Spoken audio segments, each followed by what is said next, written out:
नमस्कार, मैं युधिष्ठिर उपाध्याय और आप देख रहे हैं वीके न्यूज। देश की सबसे पुरानी पार्टी कांग्रेस अपने इतिहास के सबसे बुरे दौर से गुजर रही है। लगातार पार्टी में बगावत के सुर देखने को मिल रहे हैं। दिग्गज नेता एक के बाद एक पार्टी छोड़ रहे हैं। राहुल गांधी की युवा ब्रिगेड लगातार बिखरती जा रही है। हाल ही में सिंधिया ने कांग्रेस छोड़कर बीजेपी का दामन थाम लिया था, तो वहीं अब उत्तर प्रदेश कांग्रेस के बड़े नेता जितिन प्रसाद ने पार्टी को बड़ा झटका देते हुए बीजेपी का दामन थाम लिया है। इसके साथ ही राज्य विधानसभा चुनाव से पहले कांग्रेस को कमजोर करने के बीजेपी के अभियान की शुरुआत हो गई है। जितिन प्रसाद से बीजेपी को मिली मजबूती का अंदाजा इसी बात से लगाया जा सकता है कि वो ब्राह्मणों के बड़े नेता माने जाते हैं और यूपी में ब्राह्मण मतदाताओं की 10% की बड़ी हिस्सेदारी है।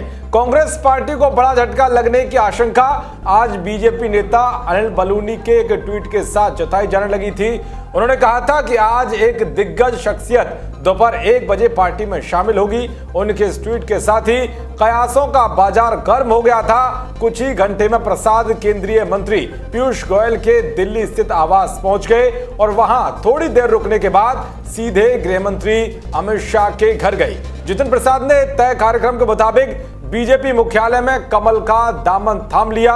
उन्हें केंद्रीय मंत्री पीयूष गोयल ने बीजेपी की सदस्यता दिलाई। तो पार्टी की सदस्यता लेने के बाद जितिन प्रसाद ने कहा कि मैंने 7 से 8 साल में अनुभव किया है कि असल मायने में कोई संस्थागत राजनीतिक दल है वो भारतीय जनता पार्टी है, बाकी दल तो व्यक्ति विशेष और क्षेत्र के हो गए हैं। उन्होंने कांग्रेस पर निशाना साधते हुए कहा कि कांग्रेस में मैं अपने लोगों की सेवा नहीं कर पा रहा था। मुझे उम्मीद है कि बीजेपी के माध्यम से मैं लोगों की सेवा कर सकूंगा।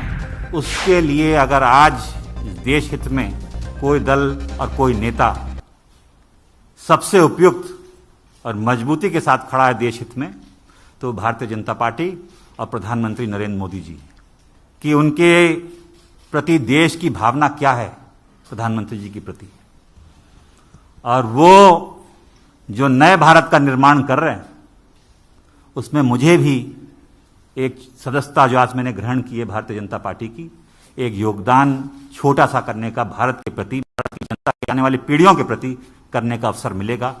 ये मैंने विचार करके इस निर्णय पे पहुंचा। कारण ये भी है कि जिस दल में मैं था मुझे ये महसूस होने लगा कि हम लोग राजनीति में हैं और राजनीति एक माध्यम है, दल भी माध्यम है।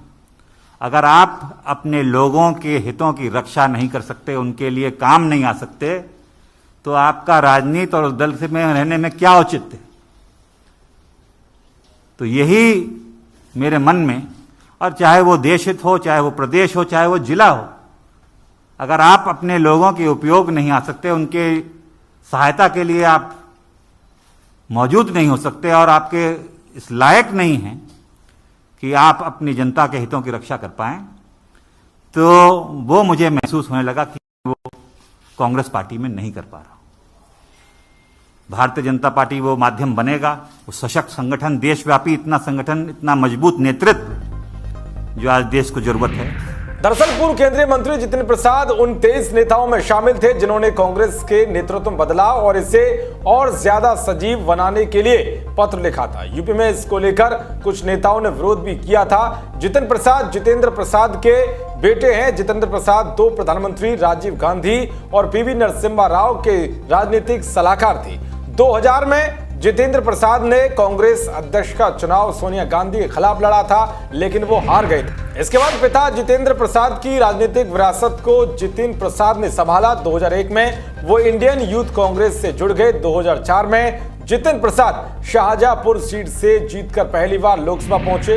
यूपीए 1 की सरकार में जितिन प्रसाद को केंद्रीय मंत्री बना दिया गया। वो मंत्री बनने वाले सबसे युवा चेहरों में से एक थे। 2009 में जितिन प्रसाद धौरारात लोकसभा सीट से लड़े और जीते।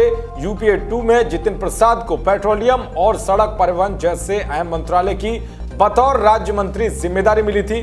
2014 का चुनाव जितिन प्रसाद हार गए, लेकिन अब उन्होंने अपने राजनीतिक भविष्य को मजबूत करने के लिए बीजेपी में शामिल होना ही उचित समझा। देश और दुनिया की तमाम खबरों को पाने के लिए देखते रहिए वीके न्यूज। नमस्कार।